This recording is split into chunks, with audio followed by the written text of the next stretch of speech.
बिस्मिल्लाहिर्रहमानिर्रहीम। अज़ीज़ तलबा, अस्सलाम वालेकुम वरहमतुल्लाहि वबरकातुहू। आज हम फर्स्ट ईयर चैप्टर नंबर 7 हमारे पास परमुटेशन एंड कम्बिनेशन, जिसमें एक टॉपिक है कम्बिनेशन, वो हम आज डिस्कस करने जा रहे हैं। कम्बिनेशन में सबसे पहले एक्सरसाइज 7.4 से ये स्टार्ट लेती है और जिसका फार्मूला है n C r which is equal to n factorial divided by n minus r. इन दोनों का हमने डिफरेंस लेना है, एन माइनस आर फैक्टोरियल और साथ उसके क्या आ जाएगा, आर फैक्टोरियल। इसका नाम कम्बिनेशन है। फॉर्मूला हमारे पास n C r which is equal to n factorial divided by n minus r factorial और साथ क्या आ जाएगा, आर फैक्टोरियल। एक दो क्वेश्चन मैंने यहाँ पे लिखे हैं, देखते हैं। 12C3 देखें, जैसे वहां पे फॉर्मूला है एन फैक्टोरियल, तो क्या आ जाएगा 12 फैक्टोरियल डिवाइडेड बाय 12 और 3 को माइनस करेंगे हम, 12 माइनस 3 फैक्टोरियल और साथ क्या जाएगा 3 फैक्टोरियल। सो 12 फैक्टोरियल डिवाइडेड बाय 12 में से 3 को माइनस करें, क्या आ जाएगा 9 फैक्टोरियल, साथ क्या आ जाएगा 3 फैक्टोरियल। अब हमने इसको रिड्यूस करना है, जितना पॉसिबल हमारे पास ये इसकी रिडक्शन हो सकेगी। 12 को माइनस का 12, 11, 10 और 9 फैक्टोरियल, इसको यहाँ तक लिखेंगे। डिवाइड में हमारे पास 9 फैक्टोरियल और 3 फैक्टोरियल एज इट इज हम लिख सकते हैं 3, 2, 1। 9 फैक्टोरियल इस 9 फैक्टोरियल से कैंसिल हो गया, 3 to the 6 और 6 to the 12, यानी कि हमारे पास नंबर आ जाएगा 2:11.10। डिवाइड में हमारे पास 1 है, इसको लिखने की जरूरत नहीं है। तो इन तमाम नंबर को हम मल्टीप्लाई करेंगे तो क्या आ जाएगा हमारे पास 11 to the 22 और 22 को हम 10 से मल्टीप्लाई करेंगे तो क्या आंसर आ जाएगा 220। ओके स्टूडेंट्स, अब देखें सेम इसी तरह हमारे पास क्वेश्चन है NC4। जैसे हमने ये किया 12C3, ऊपर आ गया 12 फैक्टोरियल, डिवाइड में 12 और 3 को पहले माइनस किया और बाद में 3 फैक्टोरियल आ गया। सेम यहाँ पर NC4 क्या जाएगा n factorial divided bye n minus 4 factorial और साथ क्या जाएगा 4 फैक्टोरियल, यानी कि ये हमारे पास n है और ये हमारे पास r का रोल यहाँ पे अदा कर रहा है।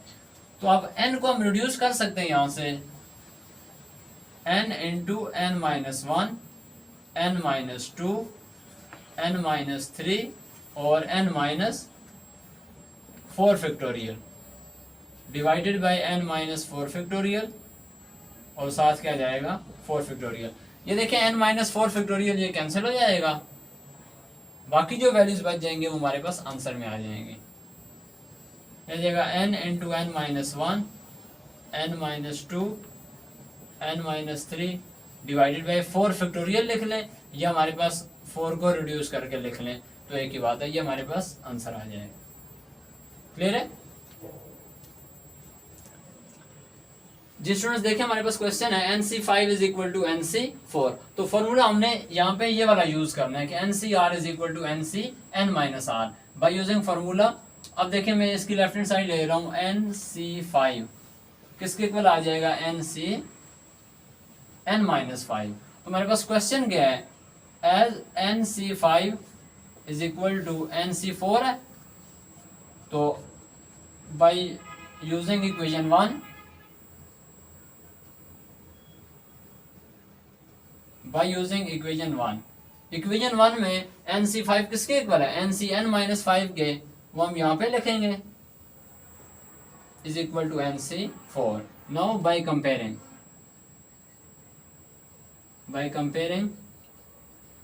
हम कंपेयर करेंगे। देखें n के इक्वल आ गया, C के इक्वल आ गया, NCN minus 5 is equal to NC4, तो n माइनस 5 किसके इक्वल आ जाएगा 4 के equal.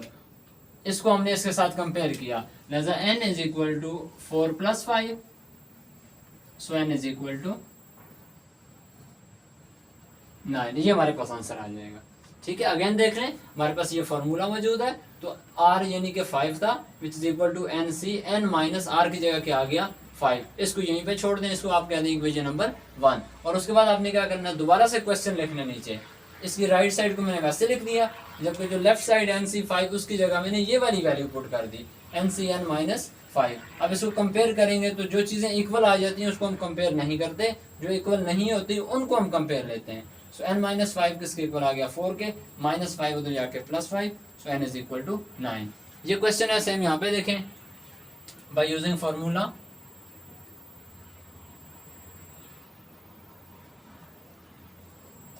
N C r is equal to n C n minus r. कोई भी एक वैल्यू ले लें, लेट्स सपोज एन सी 12 को ले लेते हैं, किसके इक्वल आ जाएगा एन सी एन माइनस 12। इसको इधर ही कह दें इक्वेशन नंबर 1। अब दोबारा से क्वेश्चन लिखें, एन सी 12 किसके इक्वल है जी एन सी 6, जबकि बाय इक्वेशन 1, इक्वेशन 1 क्या कहती है, इक्वेशन 1 ये कहती है कि एन सी 12 किसके इक्वल है एन सी एन माइनस 12 के। तो लिहाजा लेफ्ट साइड की जगह हम क्या पुट कर देंगे n C n minus 12 is equal to n C 6। लें जी बाय कंपेयरिंग,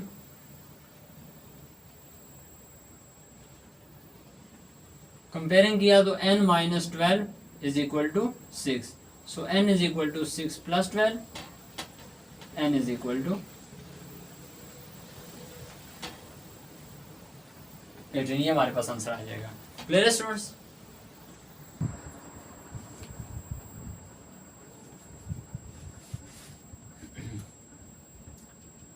जी तो स्टूडेंट नेक्स्ट क्वेश्चन हमारे पास, how many diagonals and triangles can be formed by joining any line segments of a polygon. कोई भी हमारे पास पॉलीगॉन है, यानी कि कोई भी वन शक्ल हमारे पास मौजूद है, चाहे वो 5 साइड्स की है, 8 साइड्स हैं, 12 साइड्स हैं, कोई भी हमारे पास फिगर है, उसमें कितने डायगोनल्स बनेंगे और कितनी ट्राइंगल्स बनेंगी।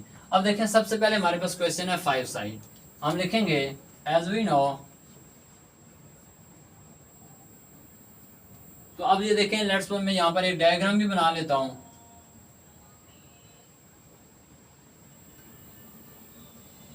ये इस तरह की लेट्स सपोज आप लेट करने के लिए हमारे पास क्या है, एक पॉलीगॉन है। इसमें देखें हमारे पास कितनी साइड्स हैं 1 2 3 4 5। तो सेम इसके वर्टेक्स भी कितने बनेंगे हमारे पास 5 ही बनेंगे। So the line segment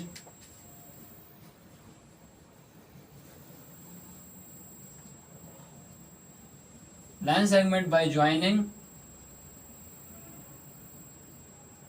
any two vertices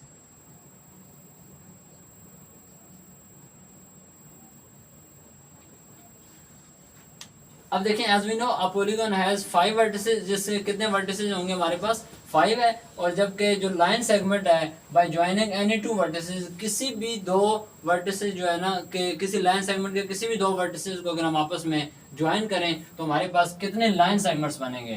तो देखिए हमारे पास टोटल हमारे पास कितने थे 5 सी, और एक वक्त में हम कितनी लाइंस को पार्टिसिपेट करवा रहे हैं, कितने वर्टिसेस पार्टिसिपेट कर रहे हैं 2, तो 5 सी 2। ये हमारे पास आंसर इसका आ जाएगा। सॉल्व करेंगे इसको, 5 factorial divided bye 5 minus 2 factorial, और साथ क्या आ जाएगा 2 factorial. 5 factorial divided bye 5 minus 2 3 factorial, और साथ क्या आ जाएगा 2 फैक्टोरियल। इस 5 फैक्टोरियल को अगर हम रिड्यूस कर लें आगे, 5 4 3 फैक्टोरियल डिवाइडेड में 3 फैक्टोरियल और 2 फैक्टोरियल को क्या लिख दिया 2 1। ये देखें 3 फैक्टोरियल इससे कैंसिल हो गया, और 2 1 द 2 2 2 द 4। तो कितने नंबर आ गए हमारे पास 5 × 2 कितने आ गए 10। अब देखें ये हमारे पास क्या बनी है लाइन सेगमेंट। लाइन सेगमेंट हमारे पास कितनी आई है 10। अब ये देखें ना, लाइन सेगमेंट कोई भी 5 तो हमारे पास लाइन सेगमेंट ये हैं। उसके अलावा आप लेट्स सपोज कर लें, एक ये डायगोनल बना है हमारे पास, एक ये डायगोनल बना है, और ये डायगोनल ले लें एक, और एक ये डायगोनल ले लें। कौन से 2 वर्टेक्स, इन 2 वर्टेक्स नहीं बनाया, एक इनका बना लें, ठीक है। अब ये देखें टोटल जो लाइन सेगमेंट हमारे पास कितनी बनी है, line segments bye joining any two vertices, किसी भी 2 वर्टेक्स को मिला के जो लाइन बनी है वो कितनी बनी है हमारे पास 10। लेकिन मुझे बताएं क्या लाइन हमारे पास जितने लाइन सेगमेंट हैं उतने डायगोनल तो नहीं होंगे हमारे पास। डायगोनल तो हमारे पास ये है सिर्फ 1 2 3 4 और 5। लाइन सेगमेंट तो ये जो बाहर वाले हैं ये लाइन सेगमेंट तो ये हमारे पास डायगोनल है, लेकिन लाइन सेगमेंट ये भी हैं और ये भी हमारे पास। लाइन सेगमेंट 10 है जबकि डायगोनल हमारे पास कितने हैं, सिर्फ 5 हैं। अब ये तो हमारे पास क्या आ गए, लाइन सेगमेंट। सो डायगोनल्स हमारे पास कितने होंगे, टोटल लाइन सेगमेंट में से हमने ये माइनस कर लेनी है 5। टोटल हमारे पास कितनी साइड थी, 5, जो बाहर वाली साइड थी 5 साइड, वो माइनस कर देंगे तो कितनी साइड आ जाए, कितने डायगोनल आ जाएंगे हमारे पास, 5। क्लियर है? अच्छा स्टूडेंट, जैसे हमारे पास अब पहले यहाँ पे ये थी हमारे पास 5 साइड्स, तो इसके कितने वर्टेक्स बने हमारे पास थे 5। अब है 8 side, so an 8 sided polygon has 8 vertices। Definitely हमारे पास जो 8 साइड्स की पॉलीगॉन होंगे उसके कितने वर्टिसेस होंगे, 8 वर्टिसेस होंगे। So line segment bye joining any 2 vertices, so line segments कितनी बनेगी, बाय जॉइनिंग एनी 2 वर्टिसेस। हाँ जी, किसी भी 2 वर्टिसेस को मिला के कितनी इसकी लाइन सेगमेंट बनेगी, 8c2। 8c2 क्या जाएगा, 8 फैक्टोरियल डिवाइडेड बाय 8 माइनस 2 का फैक्टोरियल और 2 का फैक्टोरियल, यानी कि 8 7 6 का फैक्टोरियल डिवाइड में आ गया 6 का फैक्टोरियल और 2 रेशियो 2.1। 6 फैक्टोरियल स्टूडेंट्स इससे कैंसिल हो गया और 2 1 द 2 2 4 द 8 4.7 4 7 द 28। अब यानी कि टोटल जो हमारे पास साइड्स बनी वो कितनी होंगी, 28। अब देखें 8 की मैंने वहां पे डायग्राम नहीं बनाई, जस्ट आप यूं एज्यूम कर लें जैसे यहाँ पर हमारे पास टोटल कितनी साइड्स आई थी, 10 साइड्स आई थी ना, ये 5 अंदर के डायगोनल और 5 बाहर की साइड्स। टोटल हमारे पास जो लाइन सेगमेंट बनी थी, लाइन सेगमेंट क्या होता है, जिसमें स्टार्ट पॉइंट भी होता है एंड पॉइंट भी होता है, तो ये एक लाइन सेगमेंट है। तो ये टोटल बने थे 10 हमारे पास, तो जिनको हमने उस जितने गिवन थे उसे हमने माइनस कर लिया था, 10 में से 5 को माइनस किया था तो 5 आंसर आ गया था। सेम यहाँ पर कितने आ गए हमारे पास, 28। तो 28 से हम माइनस करेंगे 8 को, सो हमारे पास जो 8 साइडेड पॉलीगॉन होंगे उसके वर्टिसेस, उसके डायगोनल कितने बनेंगे, सो डायगोनल्स किसके गुण होंगे, 28 माइनस 8 क्या आ जाएंगे जी, 20। क्लियर है स्टूडेंट्स? अब एक क्वेश्चन इसका जो है ना एक पार्ट रह गया 12 साइड्स का, वो आपने खुद सोल्व करना है। तो सिंपली क्या आ जाएगा 12c2, तो आगे आपने इसको वैसे ही सोल्व करना है, एंड पे आगे उसको माइनस भी कर लेना है, ठीक है जी। तो स्टूडेंट अब ये क्वेश्चन, इसी क्वेश्चन का जो पार्ट बी है ये मैंने यहाँ पे मेंशन किया हुआ है, हाउ मेनी डायगोनल्स, इसका पार्ट ए था और साथ क्या फाइंड करनी थी हमने, ट्राइंगल्स। मैंने फर्स्ट इन तीनों पार्ट्स की आपको मैंने गाइड कर दिया कि इनके डायगोनल्स कितने बनेंगे। अब हम बात करेंगे हाउ मेनी ट्राइंगल्स। इन तीनों में से सिर्फ एक पार्ट मैंने लिया है 5 साइड्स, जिसकी हमने ये सिर्फ सोल्व हुआ पड़ा है, जिसमें सिर्फ हमने बताए थे इसके डायगोनल। अब हमने क्या फाइंड करनी है, ट्राइंगल्स। तो जैसे मैंने यहाँ पे लिखा as we know a polygon has 5 vertices, तो अब हम लिखेंगे कि एक ट्राइंगल की कितनी साइड्स होती हैं। As we know a triangle has only 3 sides. Definitely एक ट्राइंगल की कितनी साइड्स होती हैं, 3 साइड्स होती हैं। तो टोटल हमारे पास क्या बनेगा यहाँ पर, सो कितनी ट्राइंगल्स बनेंगे, नंबर ऑफ ट्राइंगल्स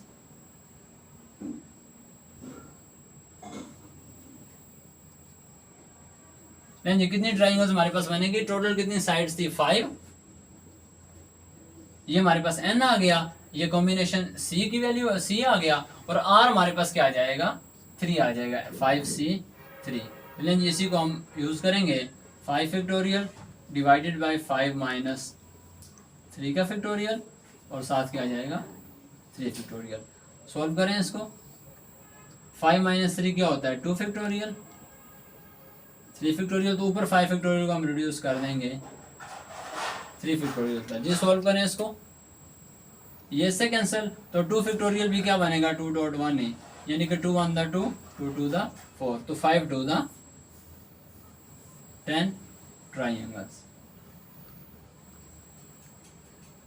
यानी कि हमारे पास टोटल कितने साइड्स हो 5, तो उसके अंदर हम कितनी ट्राइंगल्स बना सकते हैं 10 ट्राइंगल्स बना सकते हैं। क्लियर है। बाकी इसके दो क्वेश्चन है वो आपने खुद सॉल्व करने। 8 साइड्स है तो हम क्या करेंगे यहाँ पर ये नंबर ऑफ जो हमारे पास वैल्यूज हैं साइड्स हैं वो क्या आ जाएगा 8C, और डेफिनेटली यहाँ पर क्या आएगा 3, तो 8C3 आ जाएगा। जब 12 साइड्स हैं उसमें क्या आ जाएगा 12C3।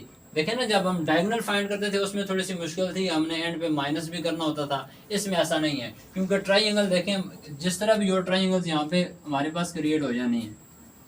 ये देखें अगर हम इन दो वर्टिसेस को मिला लेते हैं, अब देखें डायगोनल में क्या था कि सिर्फ ये डायगोनल कंसीडर होता था, ये भी नहीं बनता था और ये भी नहीं बनता था। ये लाइन सेगमेंट जरूर थे लेकिन डायगोनल नहीं थे। लेकिन अगर हम इसको एक डायगोनल को जो है ना ये ड्रा करेंगे तो ट्राइंगल तो ये बन जाएगी। अब लेट्स सपोज मैं इसको ड्रा कर लेता हूँ इसके साथ।